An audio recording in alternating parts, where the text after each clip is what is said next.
નમસ્કાર વિદ્યાર્થી મિત્રો, આજે આપણે ધોરણ 12 અર્થશાસ્ત્ર વિષયના ચેપ્ટર નંબર 1નો અભ્યાસ કરીશું. સૌપ્રથમ આપણે જોઈએ પ્રસ્તાવના. અર્થશાસ્ત્રમાં વાસ્તવિક જીવનમાં બનતી વિવિધ આર્થિક ઘટનાઓની સમજૂતી અપાય છે અને તેનું વિશ્લેષણ પણ કરવામાં આવે છે, જે આપણે ધોરણ 11માં જોઈ ગયા છીએ. જેમ કે માંગમાં વધારો થાય, ઘટાડો થાય, પુરવઠામાં વધારો થાય, ઘટાડો થાય, પછી ખર્ચમાં વધારો થતો હોય, ઘટાડો થતો હોય. આની માહિતી છે એ આપણને અર્થશાસ્ત્ર દ્વારા મળતી હોય છે. એટલે કે આર્થિક ઘટનાઓની સમજૂતી આપે છે કે કેટલો વધારો થયો, કેટલો ઘટાડો થયો, અને તેનું વિશ્લેષણ પણ કરવામાં આવે છે. વિશ્લેષણ એટલે વિદ્યાર્થી મિત્રો તુલનાત્મક અભ્યાસ, તુલના કરવી કે ગયા વર્ષે કેટલો ખર્ચો હતો, ચાલુ વર્ષે ખર્ચો કેટલો છે, એની પહેલાંના વર્ષે કેટલો હતો. આ જે જુદા જુદા વર્ષો સાથે સરખામણી કરવી એને કહેવાય વિશ્લેષણ કરવું. તો અર્થશાસ્ત્રમાં આવું વિશ્લેષણ પણ કરવામાં આવે છે. અર્થશાસ્ત્રમાં રાજ્ય, બેન્કો અને આંતરરાષ્ટ્રીય સંસ્થાઓએ આપેલી માહિતી અને આંકડાઓનું ખાસ વિશ્લેષણ થતું હોય છે. જુદી જુદી સંસ્થાઓ જેવી કે રાજ્ય સરકાર છે એ જુદા જુદા આંકડા આપતી હોય કે ગયા વર્ષે આપણે જે નવી યોજના લાવ્યા હતા એ યોજના દ્વારા આટલા લોકોએ લાભ લીધો છે, એનો આટલા લોકો છે એ આના લાભથી વંચિત રહી ગયા છે. આવા જુદા જુદા આંકડા આપતી હોય છે. એવી રીતના બેન્કો પણ આપતી હોય છે કે ગયા વર્ષે બેન્કે કેટલી થાપણ લોકો પાસેથી મેળવેલી હતી, કેટલા ટકા લોન આપેલી હતી. આ બધી જ માહિતી છે એ વારંવાર રજૂ થતી હોય છે. અને આંતરરાષ્ટ્રીય સંસ્થાઓ એટલે જે આંતરરાષ્ટ્રીય સ્તરે જે કામ કરતી હોય છે, જેમ કે world health organisation, world trade organisation, આ જે જુદી જુદી સંસ્થાઓ જે છે એ જે કાંઈ માહિતી અને આંકડાઓ આપે છે એનું ખાસ વિશ્લેષણ થતું હોય છે. એટલે આ લોકો જે આવી સંસ્થાઓ દ્વારા જે કાંઈ માહિતી આપવામાં આવે છે એનો તુલનાત્મક અભ્યાસ છે એ થતો હોય છે. જ્યારે નિષ્ણાતો દ્વારા ઘટનાઓ અને તેમના વિશ્લેષણની ચર્ચાઓ થાય ત્યારે સામાન્ય વ્યક્તિઓને તેમાં રસ પડતો નથી. એટલે કે લોકો એમાં કોઈ રસ દાખવતા નથી, કારણ કે એમાં કોઈને ખ્યાલ પડતો હોતો નથી કે કેવી માહિતી કોના દ્વારા ક્યારે રજૂ કરવામાં આવતી હોય, એમાં કોઈને રસ હોતો નથી. પરંતુ જ્યારે આવી ઘટનાઓ વિશેની મુખ્ય બાબતો અને પ્રજાએ સમજવા જેવા અર્થતંત્રના ફેરફારો ચિત્ર દ્વારા વ્યક્ત થાય તો સામાન્ય પ્રજાનું ધ્યાન દોરાય છે. એટલે કે જો આને સરળતાથી રજૂઆત કરી દેવામાં આવે, આકૃતિ કે આલેખ સ્વરૂપે રજૂ કરી દેવામાં આવે તો લોકો છે એમાં રસ દાખવવા લાગે છે, કારણ કે એ માહિતી એને સમજાવવા લાગે છે. જ્યારે મૂળ માહિતી હતી એમાં સમજતા વાર લાગે છે, સમજી શકાતી હોતી નથી, એટલે રસ દાખવતા નથી. જ્યારે આવી આકૃતિ કે આલેખ દ્વારા આપણે દર્શાવી દઈશું તો વ્યક્તિઓ છે એમાં જોઈ શકશે, સમજી શકશે અને એમાં રસ પણ દાખવવા લાગશે. અને પ્રજા સુધી અમુક માહિતી છે એ પહોંચે છે. એટલે કે પ્રજાને આવું જાણકારી મેળવવામાં રસ રહેતો હોવાથી એવી માહિતી પણ મેળવે છે અને તેમના સુધી માહિતી છે એ પહોંચાડી શકાય છે. આમાં વિશ્લેષણ માટે ખાસ કરીને 2 પ્રકારના ચિત્રો દોરવામાં આવે છે, જેને આકૃતિ અને આલેખના નામે ઓળખવામાં આવે છે. આવી સરળતાથી રજૂઆત કરી શકાય કે જેનાથી સામાન્ય પ્રજા પણ સમજી શકે એવી માહિતી આપણે આકૃતિ અને આલેખ દ્વારા આપણે રજૂ કરતા હોઈએ છીએ. તો આ બંને વિશે માહિતી મેળવીએ. સૌથી પહેલાં જોઈએ આકૃતિ અને આલેખનો અર્થ. આંકડાશાસ્ત્રની દ્રષ્ટિએ આકૃતિ અને આલેખો જુદા જુદા પ્રકારના ચિત્રો છે, જેના વિશે આપણે ધોરણ 11માં અભ્યાસ કરી ગયા છીએ. ચિત્રાકૃતિ, વૃત્તાંશાકૃતિ, સ્તંભાકૃતિ, આ જે કાંઈ આકૃતિઓ છે એ આકૃતિ અને જુદા જુદા જે આલેખો તૈયાર કરવામાં આવે છે એ અલગ અલગ પ્રકારના ચિત્રો છે કે જેને ચિત્ર સ્વરૂપે દર્શાવવામાં આવતા હોય છે. અને તેમનો ઉપયોગ જુદા જુદા કારણોસર થતો હોય છે. એટલે કે કેવી માહિતી રજૂ કરવી છે એના માટે કેવી આકૃતિ ઉપયોગમાં લઈ શકાય એ સમજવું જરૂરી બનતું હોય છે. અર્થશાસ્ત્રમાં પણ આકૃતિઓ અને આલેખોનો ઉપયોગ અલગ અલગ રીતે થતો હોય છે. એટલે કે અર્થશાસ્ત્રમાં પણ આંકડાશાસ્ત્રની જેમ જ અલગ અલગ આકૃતિ છે એ વપરાતી હોય છે. તો સૌથી પહેલાં જોઈએ આકૃતિ વિશે. નંબર 1, આકૃતિ. સામાન્ય રીતે અવલોકિત માહિતીનું ચિત્ર દ્વારા પ્રતિનિધિત્વ આકૃતિ કરે છે. એટલે કે જે માહિતી જોયેલી છે, જેનું અવલોકન કરેલું છે, જેનો અભ્યાસ કરેલો છે, એનું ચિત્ર દ્વારા પ્રતિનિધિત્વ એટલે લીડરશિપ, એ બધી સમજૂતી આપતું હોય એવું એ આકૃતિ છે, એ આપોઆપ સમજૂતી આપી દેતી હોય છે. જેમ કે આપણે ચિત્ર આકૃતિ જોઈ ગયા હતા ધોરણ 11માં આંકડાશાસ્ત્રની અંદર. આકૃતિ દોરતી વખતે સ્કેલ માપ લેવામાં આવે છે. એટલે કે 1 સેમીની અંદર કેટલી આકૃતિ સમાવવી જોઈએ એવું આપણે સ્કેલ માપ લેતા હોઈએ છીએ. પરંતુ તેને દોરવા માટે આંકડાશાસ્ત્રનું ઊંડું જ્ઞાન જરૂરી નથી હોતું. એટલે કે આંકડાશાસ્ત્રનો બહુ વધારે અભ્યાસ ન કરેલો હોય તે વ્યક્તિઓ પણ આકૃતિ છે એ દોરી શકે છે અને આકૃતિનો અભ્યાસ પણ છે એ કરી શકતા હોય છે.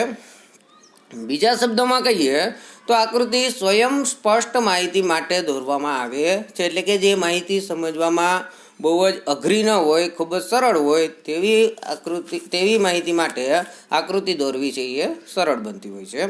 તેને દોરવા કે સમજવા માટે સામાન્ય જનને સમજાવવા માટે આંકડાશાસ્ત્રનું ઊંડું જ્ઞાન જરૂરી હોતું નથી. એટલે કે વ્યક્તિ સુધી જો તમારે માહિતી પહોંચાડવી છે તો એમાં આંકડાશાસ્ત્રનો વધારે અભ્યાસ કરવાની જરૂર કોઈ જાતની રહેતી નથી અને લોકો સુધી છે એ સરળતાથી પહોંચાડી શકાતી હોય છે. આકૃતિનો ઉપયોગ વિજ્ઞાપન, કંપનીઓ આકર્ષણ ઊભું કરવા, રાજ્ય માહિતી આપવા, સામાજિક સંસ્થાઓ જાગૃતતા ફેલાવવા માટે કરે છે. આકૃતિનો ઉપયોગ કઈ જગ્યાએ થાય? વિજ્ઞાપન એટલે વિદ્યાર્થી મિત્રો જાહેરાત.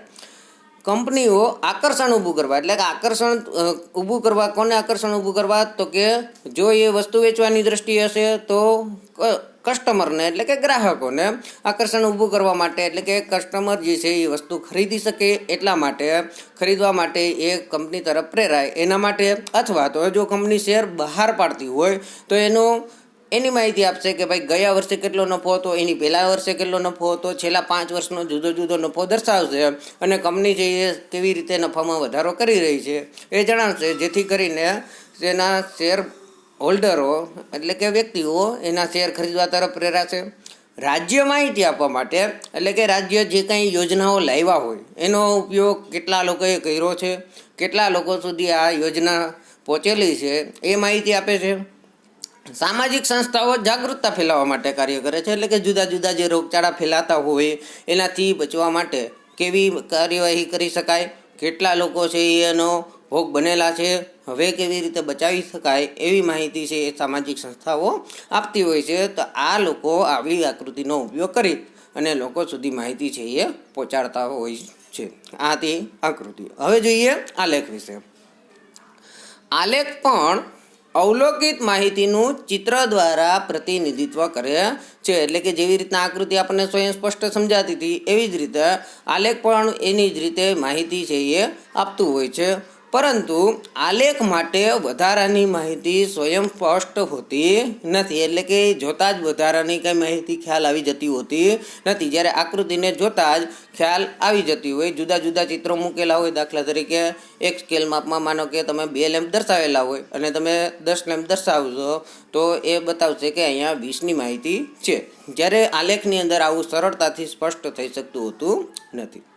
જ્યારે માહિતીને સતત આવૃત્તિમાં દર્શાવવી હોય ત્યારે આલેખ દોરવામાં આવે છે. સતત માહિતી એટલે જેનું વર્ગ વગરની માહિતી હોય એને આપણે સતત માહિતી કહીશું. આપણે સરળતા ખાતર એટલું સમજી લઈએ કે જેને આપણે વર્ગમાં દર્શાવતા નથી. દાખલા તરીકે 0, 1, 2, 3, 4 આવું કંઈ હોય તો એની સામે એની જે આવૃત્તિ હોય એ દર્શાવવામાં આવતી હોય છે, તો એને સતત આવૃત્તિ કહેવામાં આવે છે.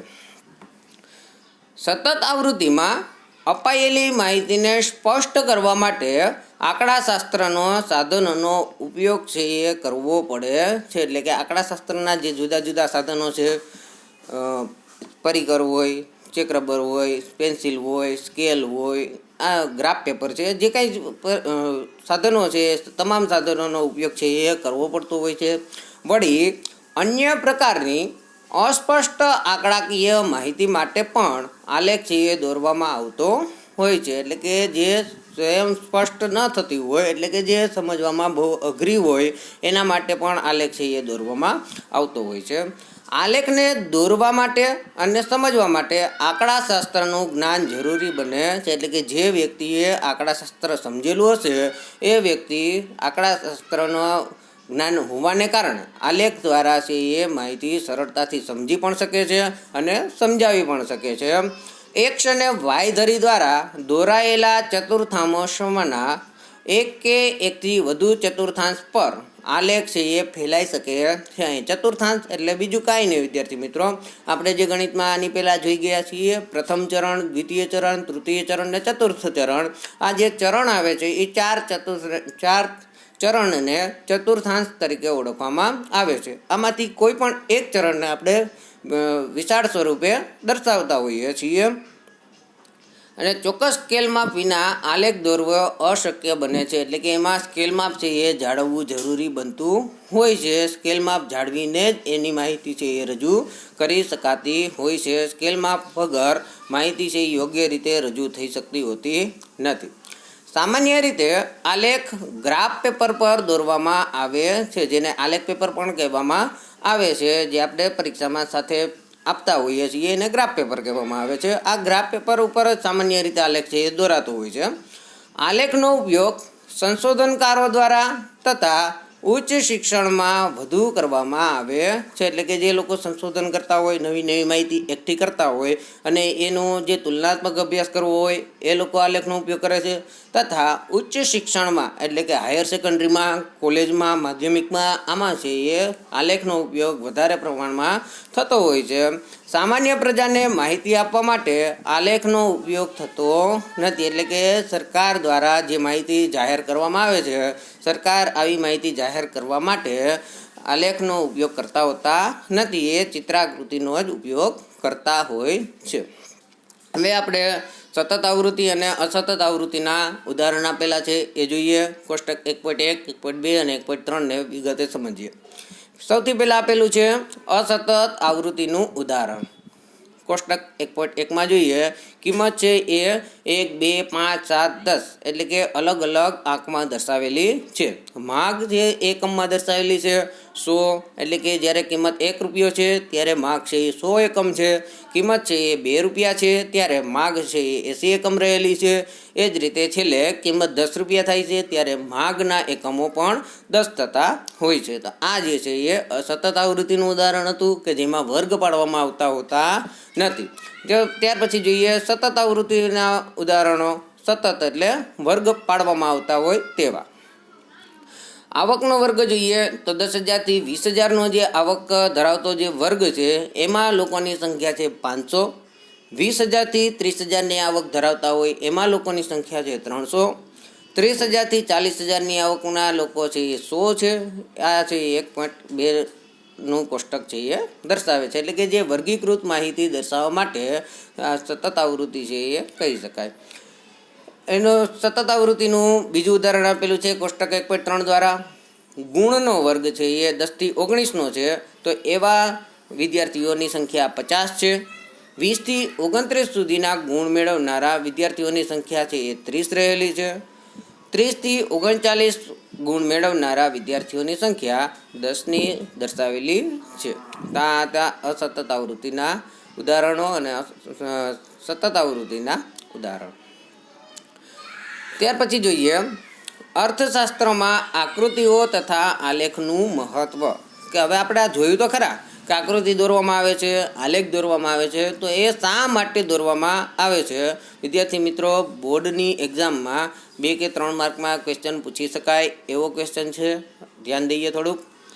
અર્થશાસ્ત્રમાં આકૃતિ અને આલેખનું મહત્વ નીચે મુજબ જણાવી શકાય. તેની અંદર પહેલું મહત્વ છે સામાન્ય રીતે અઘરો અને અટપટો લાગતો અર્થશાસ્ત્રનો અભ્યાસ આકૃતિ દ્વારા સરળ બને છે અને આલેખ દ્વારા વધુ સ્પષ્ટ બને છે. એટલે કે જે માહિતી પ્રજાને સમજવામાં સરળ લાગતી હોતી નથી, જે સમજવામાં રસ લેતા હોતા નથી, તો આવી માહિતીને આકૃતિ દ્વારા સરળતાથી સમજૂતી આપી શકાય છે, રજૂ કરી શકાય છે અને આલેખ દ્વારા એકદમ સરળતાથી સ્પષ્ટ બનાવી શકાય છે. એટલે કે લોકો સરળતાથી સમજી શકે એ મુજબની આકૃતિ છે એ આકૃતિ કે આલેખ દ્વારા માહિતી આપી શકાય છે. નંબર 2, અર્થતંત્રમાં આવતા કેટલાક પરિબળોના જુદા જુદા વર્ષોના વલણો સહેલાઈથી એક જ આકૃતિ અથવા આલેખમાં જોઈ શકાય છે. આપણે વિદ્યાર્થી મિત્રો ધોરણ 11માં જોઈ ગયા હતા. તેજી આવતી હોય, મંદી આવતી હોય, સુધારણા આવતી હોય, ઓટ આવતી હોય, તો આ જે કાંઈ અર્થતંત્રની અંદર જે કાંઈ ફેરફાર આવે છે, જે કાંઈ વલણ ધરાવે છે, આવા વલણો સહેલાઈથી એક જ આકૃતિ દ્વારા, એટલે કે મંદી હતી ત્યારે વેચાણ કેટલું થતું હતું, સુધારણા તરફ ગયા ત્યારે કેટલો વધારો થયો, તેજી તરફ ગયા ત્યારે એમાં કેટલો વધારો થયો, ફરી પાછો ઓટ તરફ ગયા ત્યારે કેટલો ઘટાડો થયો અને મંદી તરફ આવ્યા ત્યારે કેટલો ઘટાડો છે એ થયેલો છે, એ આપણે આકૃતિ કે આલેખ દ્વારા સરળતાથી સમજી શકાય છે. અર્થતંત્રના વિવિધ ક્ષેત્રોમાં થતા ફેરફારો પણ સહેલાઈથી સમજી શકાય છે. એટલે કે અર્થતંત્રની અંદર માંગ કેટલી વધી, પુરવઠો કેટલો વધ્યો, ખર્ચમાં વધારો કેટલો થયો, આવકમાં કેટલો વધારો થયો, તો આ જે કાંઈ ફેરફારો છે એ સરળતાથી સમજી શકાતા હોય છે. નંબર 4, અર્થતંત્રના કેટલાક પરિબળો માટેની વર્ગો, પ્રદેશો, ક્ષેત્રો તેમજ સમયગાળા વચ્ચેની સરખામણી સહેલાઈથી કરી શકાય છે. એટલે કે અમુક પરિબળો એવા હોય, દાખલા તરીકે આવક છે, પછી ઉત્પાદન છે, આ જે કાંઈ છે એને જુદી જુદી રીતે માહિતી મેળવી શકાય છે. દાખલા તરીકે વર્ગો, તો વર્ગો એટલે ઉચ્ચ વર્ગ, મધ્યમ વર્ગ, શ્રીમંત વર્ગ, આ જે કાંઈ છે એ વર્ગો વચ્ચે તુલના કરી શકાય છે કે ઉચ્ચ આવક ધરાવતા વર્ગો છે એટલે કે શ્રીમંત વર્ગો છે એની આવક છે એ કેટલા પ્રમાણમાં છે, જ્યારે ગરીબ વર્ગ છે એની આવક છે એ કેટલા પ્રમાણમાં છે એનો તુલનાત્મક અભ્યાસ કરી શકાય છે. ત્યાર પછી જે પ્રદેશો, જુદા જુદા પ્રદેશો કે રાજ્યો, દેશો જે કાંઈ છે એની અંદર માહિતી છે એકબીજા સાથે કમ્પેર કરી શકાય. દાખલા તરીકે ગુજરાતમાં કપાસનું ઉત્પાદન કેટલું થાય છે, પંજાબમાં કેટલું થાય છે, મહારાષ્ટ્રમાં કેટલું થાય છે, આ સરખામણી કરવી અને જુદા જુદા પ્રદેશો સાથે સરખાવી શકાય છે. ત્યાર પછી છે ક્ષેત્રો, જુદા જુદા ક્ષેત્રો, સેવા ક્ષેત્ર, ઉદ્યોગ ક્ષેત્ર, ખેતી ક્ષેત્ર, આ જે કંઈ ક્ષેત્રો છે એમાં સમયગાળા વચ્ચે, જુદા જુદા સમયગાળા વચ્ચે, એટલે કે માનો કે આજથી 10 વર્ષ પહેલાં કેટલી માહિતી આપણી પાસે ઉપલબ્ધ હતી, કેટલા એમાંથી આપણને કેટલું ઉત્પાદન શક્ય બન્યું હતું, હાલમાં ઉત્પાદન કેટલું શક્ય બને છે, એની માહિતી છે સરખામણી સરળતાથી કરી શકાય છે. એટલે કે આવા ડેટા જે આપણી પાસે હોય, આવી જે માહિતી હોય એનો તુલનાત્મક અભ્યાસ કરવો છે એ આકૃતિ કે આલેખ દ્વારા સરળ બને છે. નંબર 5, અર્થશાસ્ત્રની કેટલીક અઘરી બાબતો સમજાવવા પાછળ લખનાર અને વાંચનારનો સમય તથા શક્તિ બચે છે. એટલે કે જો આવી માહિતી રજૂ કરનાર જો લખાણ સ્વરૂપે દર્શાવશે તો એને લખવામાં ઘણો બધો સમય લાગી જાય છે અને વાંચનાર છે એને પણ સમય છે એ વધારે લાગે છે. એટલે જો એને આકૃતિ કે આલેખ સ્વરૂપે દર્શાવી દેવામાં આવશે તો આવું લાંબુ લખાણ છે એ કરવું પડતું હોતું નથી. પરિણામે લખનારને કોઈ શક્તિ છે એ ઉપયોગ કરવો પડતો હોતો નથી. એ જ રીતે વાંચનારને પણ સરળતાથી માહિતી ઉપલબ્ધ બનતી હોવાથી એને પણ કોઈ માહિતી છે એ લાંબામાં વાંચવી પડતી હોતી નથી. કારણ કે આકૃતિ અને આલેખ દ્વારા અનેક બાબતો સ્પષ્ટ રીતે જોવાય છે. એટલે કે આકૃતિ કે આલેખ જે હશે એમાં અનેક બાબતો છે એ સ્પષ્ટ રીતે દર્શાવી દેતી હશે. એ સ્વયં સ્પષ્ટ જ કરી દેતું હશે કે કયા વર્ષે કેટલી માહિતી આપણી પાસે ઉપલબ્ધ હતી, હાલમાં કેટલી ઉપલબ્ધ છે. દાખલા તરીકે 1991માં ભારતમાં વસ્તી કેટલી હતી, 2001માં કેટલી હતી, 2011માં કેટલી હતી, આ બાબતો છે એ આલેખ દ્વારા સરળતાથી જોઈ શકાતું હોય છે. ત્યાર પછી નંબર 6 જે છે એ જોઈએ. અર્થશાસ્ત્રના કેટલાક અઘરા સિદ્ધાંતો આકૃતિ અને આલેખની મદદથી સમજવામાં સરળ બને છે. એટલે કે અર્થશાસ્ત્રના કેટલાક સિદ્ધાંતો એવા હોય છે જે ધોરણ 11ની અંદર આવતા હતા. આવકનો સિદ્ધાંત, ખર્ચનો સિદ્ધાંત, આ જે કંઈ સિદ્ધાંતો છે એ આકૃતિ અને આલેખની મદદથી સમજી શકાય છે. માગનો સિદ્ધાંત છે જેને આપણે નિયમ કહેતા હતા, માગનો નિયમ, પુરવઠાનો નિયમ, એના માટે જે આપણે આલેખ દોરતા હતા કે ડાબી બાજુ નીચેથી જમણી તરફ ઉપર જતી રેખા હોય તેને રૂંઢાળવાળી રેખા કહેવાય, ડાબી બાજુ ઉપરથી નીચે જમણી તરફ નીચે જતી હોય કે જે કાંઈ રેખા હોય એ આપણે સમજી શકીએ છીએ. જેમ કે માંગ અને પુરવઠાના વિસ્તરણ અને સંકોચનનો ખ્યાલ કે તેમની મૂલ્ય સાપેક્ષતાનો ખ્યાલ આકૃતિ દ્વારા સરળ બને છે. જે આપણે ધોરણ 11માં આલેખ તૈયાર કરતા હતા એ મુજબ આપણે જોઈ શકીએ છીએ કે માગમાં કેટલો વધારો થાય છે, માગમાં કેટલો ઘટાડો થાય છે, માગમાં કેટલું સંકોચન થાય છે, માગમાં કેટલું વિસ્તરણ થાય છે, તેમજ પુરવઠામાં પણ એ જ રીતે જોઈ શકાય કેટલો વધારો થાય, કેટલો ઘટાડો થાય, કેટલું સંકોચન થાય, કેટલું વિસ્તરણ થાય છે. એ આપણને આકૃતિ દ્વારા છે એ સરળતાથી સમજાવી શકાય છે. અને સમગ્ર લક્ષી પરિબળોમાં થતા વલણો સામયિક શ્રેણીની મદદથી દોરાયેલા આલેખ દ્વારા સ્પષ્ટ થાય છે. એટલે કે સમગ્ર લક્ષી પરિબળ એટલે આપણે જોઈ ગયા હતા કે સમગ્ર લક્ષી અર્થશાસ્ત્ર કે એક કરતાં વધારે ઉદ્યોગોને કે વધારે લોકોને કે સંસ્થાઓને ઉપયોગી બનતું હોય એને કહેવાય સમગ્રલક્ષી. તો આ જે સમગ્રલક્ષી પરિબળો હોય એટલે કે એક કરતાં વધારે સંસ્થાને કે લોકોને લાગુ પડતું હોય એવા જે પરિબળો છે એમાં તેના જે વલણો હોય એ સામયિક શ્રેણીની મદદથી, સામયિક શ્રેણી એટલે જુદા જુદા સમયમાં જે ફેરફાર થતો હોય એને કહેવાય સામયિક શ્રેણી, કે જેમાં અલગ અલગ મહિનામાં કે અલગ અલગ વર્ષ દરમિયાન કેટલો ફેરફાર રહેવા પામેલો છે એના દ્વારા આપણે જાણી શકતા હોઈએ છીએ. તો સામયિક શ્રેણીની મદદથી દોરાયેલા આલેખ દ્વારા સ્પષ્ટ થાય છે. એટલે કે આવો જે આલેખ આપણે દોરીશું એના દ્વારા સામેવાળી વ્યક્તિ છે સરળતાથી સમજી શકે છે અને જાણી શકે છે. જેમ કે ખેતી ક્ષેત્રમાં આવતા ટૂંકા અને લાંબા ગાળાના આકસ્મિક પરિવર્તનો કે કોઈ ઉદ્યોગમાં થતા નિયમિત પરિવર્તનો તથા વલણો સામયિક શ્રેણી વડે શોધાય છે. અને લાંબા તથા ટૂંકા ગાળાના પરિવર્તનોના વલણો આલેખ દ્વારા જોવા મળે છે. એટલે કે આપણે વ્યવસ્થિત સમજીએ આ વાતને. ખેતી ક્ષેત્રની અંદર આવતા ટૂંકા અને લાંબા ગાળા, વિદ્યાર્થી મિત્રો ધોરણ 11ની અંદર આપણે ટૂંકો ગાળો અને લાંબો ગાળો સમજી ગયા છીએ. ટૂંકો ગાળો એટલે એવો ગાળો કે જેમાં સ્થિર મિલકતોમાં ફેરફાર કરી શકાતો હોતો નથી, અને લાંબો ગાળો એટલે એવો ગાળો કે જેમાં સ્થિર મિલકતોમાં પણ ફેરફાર છે એ કરી શકાતો હોય. તો આવા જે બંને ગાળાની અંદર આકસ્મિક પરિવર્તનો કે કોઈ ઉદ્યોગમાં થતા નિયમિત પરિવર્તનો એટલે કે કંઈક આકસ્મિક પરિબળ આવે કે ભાઈ યંત્ર છે એ ખોટકાઈ જાય અને નવું લઈ આવવું પડતું હોય, ત્યાર પછી દુષ્કાળ થાય, અતિવૃષ્ટિ થાય, અનાવૃષ્ટિ થાય. તો આવા જે આકસ્મિક પરિવર્તનો છે કે કોઈ ઉદ્યોગમાં થતા નિયમિત પરિવર્તન એટલે કે અવારનવાર ફેરફાર છે એ રહેવા પામતા હોય. દાખલા તરીકે યંત્ર લાવ્યું હોય તો 10 વર્ષ પછી કાઢવું જ પડતું હોય, નવું યંત્ર લઈ આવવું પડતું હોય. આ નિયમિત પરિવર્તનો કહેવાય. તથા વલણો સામયિક શ્રેણી વડે શોધાય છે. એટલે કે કેટલા ટાઈમમાં આ બધું જોવા મળે છે એ સામયિક શ્રેણી વડે શોધી શકાશે, જાણી શકાશે. અને લાંબા તથા ટૂંકા ગાળાના પરિવર્તનોના વલણો આલેખ દ્વારા જોવા મળે છે. એટલે કે આવું જે પરિવર્તન લેવા ધંધાની અંદર જુદું જુદું પરિવર્તન કર્યું એવું એનું જે વલણ જે છે કે કેવું વલણ ધરાવે છે. દાખલા તરીકે કોઈ એક કંપની હોય, પહેલાં 5 વર્ષે યંત્ર બદલાવે, 10 વર્ષે બદલાવે, ફરી પાછું 10 વર્ષે બદલાવે. તો એ દર 10 વર્ષે બદલાવે છે કે 5 વર્ષે બદલાવે છે એ છે આપણે આલેખ દ્વારા સરળતાથી સમજી શકાય છે, જાણી શકાય છે. આ તો આપણો 2 કે 3 માર્કનો આઈએમપી ક્વેશ્ચન, જે 2 માર્કમાં પણ પૂછી શકાય, 3 માર્કમાં પણ પૂછી શકાય એવો. ત્યાર પછીનો છે મોસ્ટ આઈએમપી ક્વેશ્ચન. જે વિદ્યાર્થી મિત્રો ખાસ આ પાકો કરી જ લેજો. આ ચેપ્ટરમાંથી અવારનવાર બોર્ડની એક્ઝામમાં પૂછાય એવો ક્વેશ્ચન છે. આકૃતિ અને આલેખ દોરતી વખતે ધ્યાનમાં રાખવાની બાબતો, જેમાં આપણને 6 મુદ્દા આપેલા છે. 2 માર્કનો ક્વેશ્ચન પૂછાય તેમાંથી કોઈ પણ 4 મુદ્દા લખીશું. 3 માર્કનો ક્વેશ્ચન પૂછાય તો 6 મુદ્દા લખવા ફરજિયાત બનશે. તો હવે આપણે એની અંદર વિસ્તારપૂર્વક વિચારણા કરીએ, સમજૂતી મેળવીએ.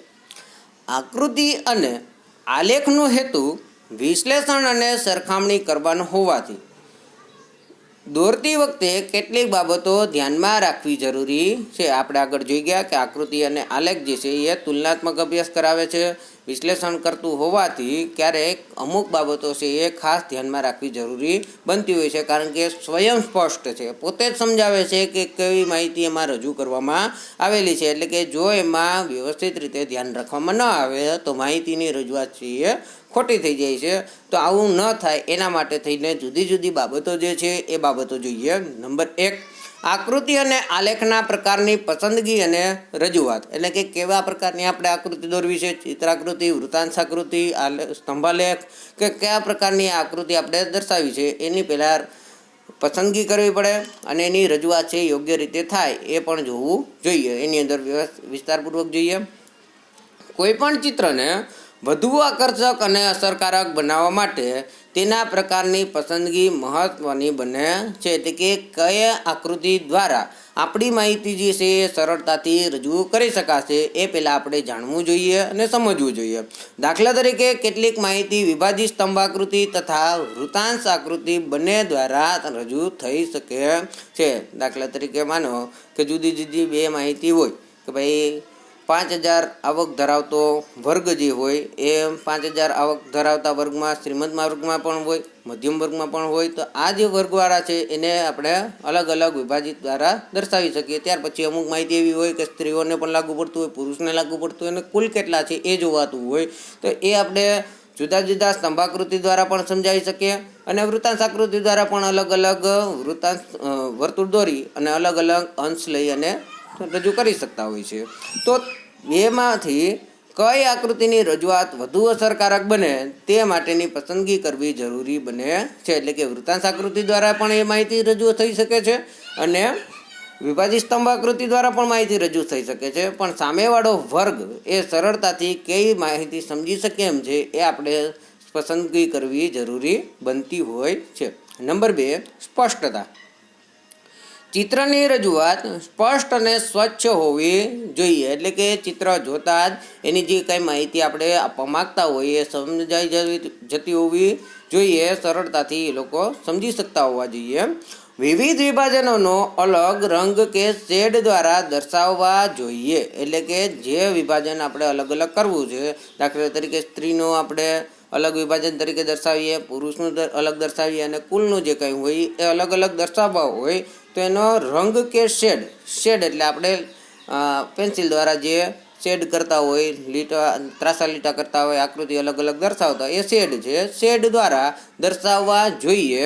તથા દરેક વિભાજન દ્વારા વ્યક્ત થતી માહિતીની વિગતો દર્શાવવી જોઈએ. એટલે કે તમે જે આલેખની અંદર કઈ આકૃતિ દ્વારા કઈ માહિતી દર્શાવેલી છે એ પણ સાઈડમાં દર્શાવવી જોઈએ. દાખલા તરીકે એક સ્તંભાલેખની અંદર સ્ત્રી, પુરુષ અને કુલ એવી તમે 3 આલેખ છે એ એક જ માહિતીમાં દર્શાવેલા હોય તો પુરુષ માટેના તમે કેવી નિશાની દર્શાવેલી છે, સ્ત્રી જ્યાં દર્શાવેલી છે તેની નિશાની કેવી દર્શાવેલી છે અને કુલની નિશાની કેવી દર્શાવેલી છે એ આલેખમાં જમણી બાજુએ સ્કેલ માપની સાથે દર્શાવવું જોઈએ કે જેથી કરીને માહિતી મેળવનાર જે છે એને સ્પષ્ટતા થઈ જાય કે કઈ માહિતી છે એ પુરુષને લગતી છે, કઈ માહિતી છે સ્ત્રીને લગતી છે અને કઈ માહિતી છે એ કુલ વ્યક્તિઓને લગતી છે, જેથી કોઈ ગડબડ ઊભી ન થાય.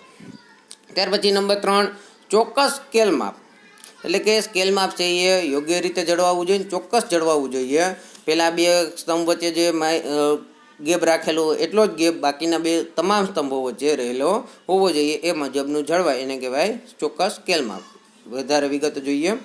આંકડાના આધારે આકૃતિ કે આલેખનું સ્કેલ માપ લેવું જોઈએ જેથી તે ચિત્ર યોગ્ય કદનું બને. એટલે કે માનો કે આપણે ગ્રાફ પેપર ઉપર આપણો આલેખ રજૂ કરવા માગતા હોઈએ તો આપણે આપણી આકૃતિ જે છે એ આપણા ગ્રાફ પેપરની અંદર સમાઈ જાય એના માટે થઈને સ્કેલ માપ લેવું જોઈએ. જેના વિશે આપણે ધોરણ 11માં અભ્યાસ કરેલો હતો કે જે સૌથી મોટી માહિતી હોય અને જે સૌથી નાની માહિતીનો ડિફરન્સ કેટલો છે એ જોવું જોઈએ.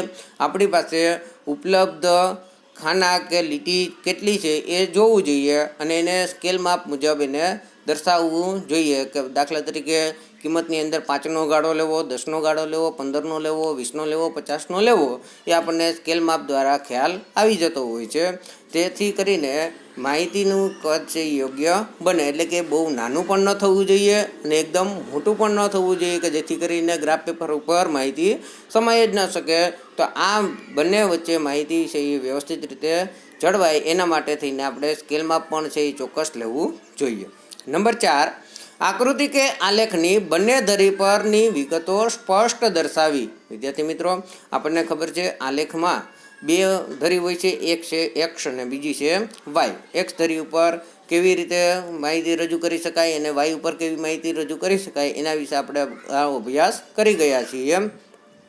આકૃતિ હોય કે આલેખ તેની બંને ધરી પરની વિગતો સ્પષ્ટ રીતે દર્શાવવી જરૂરી બને છે. એટલે કે તમે એક્સ ઉપર માનો કે કિંમત દર્શાવો છો તો તેની બાજુમાં લખવું જોઈએ કિંમત, અને નીચે તમે દર્શાવો છો માગ તો નીચે દર્શાવવું જોઈએ માગના જે આંકડા દર્શાવેલા હોય એની નીચે લખવું જોઈએ માગ, કે જેથી કરીને જે લોકો આલેખ જોઈ છે જોશે માહિતી મેળવતા હશે એ લોકોને તરત જ ખ્યાલ આવી જશે કે એક ધરી ઉપર છે એ કિંમત દર્શાવેલી છે, વાય ધરી ઉપર છે એ માગ દર્શાવેલી છે. નંબર 5, આંકડાકીય માહિતીનો સ્ત્રોત. આકૃતિ કે આલેખ જે આંકડાકીય માહિતી સાથે રજૂ કરાયા હોય તે માહિતી તથા તેનો સ્ત્રોત દર્શાવવાથી આકૃતિ કે આલેખની વિશ્વસનીયતા વધે છે. એટલે કે આકૃતિ કે આલેખમાં જે આપણે આંકડાકીય માહિતી દર્શાવવાના છીએ, જે રજૂ કરેલી છે તે માહિતી તથા તેનો સ્ત્રોત દર્શાવવાથી, એટલે કે કઈ જગ્યાએથી આ માહિતી આપણે મેળવેલી છે, આપણને ક્યાંથી આ માહિતી ઉપલબ્ધ બનેલી છે, એની વિશ્વસનીયતા વધે છે. એટલે કે આ લોકો પાસેથી આ લોકોએ માહિતી લીધેલી છે કે જેથી કરીને માહિતી છે એની અંદર કોઈ ગડબડ ગોટાવાળી ન હોઈ શકે, કે એનું માહિતી જે છે એ સ્પષ્ટપણે દર્શાવેલી હોય એવી વિશ્વસનીયતા વધે છે અને તે ચિત્ર અધિકૃત બને છે. એટલે કે એ કોની માહિતી ઉપરથી આપણે બનાવેલું છે એ આપણે સ્પષ્ટપણે જણાવી શકીએ છીએ. ત્યાર પછી નંબર 6, આંકડાકીય માહિતી ગણવાની રીત દર્શાવવી. હવે આંકડાકીય માહિતી છે એ કેવી રીતે ગણતરીમાં લીધેલી છે એ દર્શાવવી. જ્યારે માહિતી સ્વયં સ્પષ્ટ ન હોય અને આંકડાશાસ્ત્રની મદદથી તેને સ્પષ્ટ બનાવાઈ હોય અને તેના આધારે ચિત્ર દોરાયું હોય તો સ્પષ્ટીકરણ માટે વપરાયેલા આંકડાશાસ્ત્રના સાધનની ખૂબ ટૂંકી વિગત દર્શાવવી જરૂરી હોય છે. દાખલા તરીકે બલ્બ, તમે 5 સમૂહ માટે એક બલ્બ દર્શાવેલો હોય તો સાઈડમાં તમારે એ પણ દર્શાવવું પડે કે એક બલ્બ બરાબર 5 એકમ થાય છે એવું જણાવવું જોઈએ, કે જેથી કરીને એ આકૃતિ જોનાર જે વ્યક્તિ હશે તેને સરળતાથી સમજી શકાશે કે એક બલ્બમાં 5 એકમ થાય છે તો 5 બલ્બ દર્શાવેલા હશે ત્યાં 25 એકમ થતા હશે, 4 બલ્બ દર્શાવેલા હશે ત્યાં 20 એકમ થતા હશે, 6 બલ્બ હશે ત્યાં 30 એકમ થતા હશે. તો આ આકૃતિ છે એ સરળતાથી સમજૂતી મેળવી શકાય છે આ માહિતી ગણવાની રીત છે આપણે દર્શાવેલી હોય ત્યારે. વિદ્યાર્થી મિત્રો, આ 3 માર્કનો મોસ્ટ એમપી ક્વેશ્ચન છે જે અવારનવાર બોર્ડની એક્ઝામમાં પૂછાતો હોય છે. તો આ જે 6 પોઈન્ટ જે છે એ 6 પોઈન્ટ આપણે હોમવર્કમાં 5 વખત લખીશું અને પાકા કરીશું. તો આજનું અહીંયા સુધીનું રાખીએ. જય સ્વામિનારાયણ, જય જલારામ.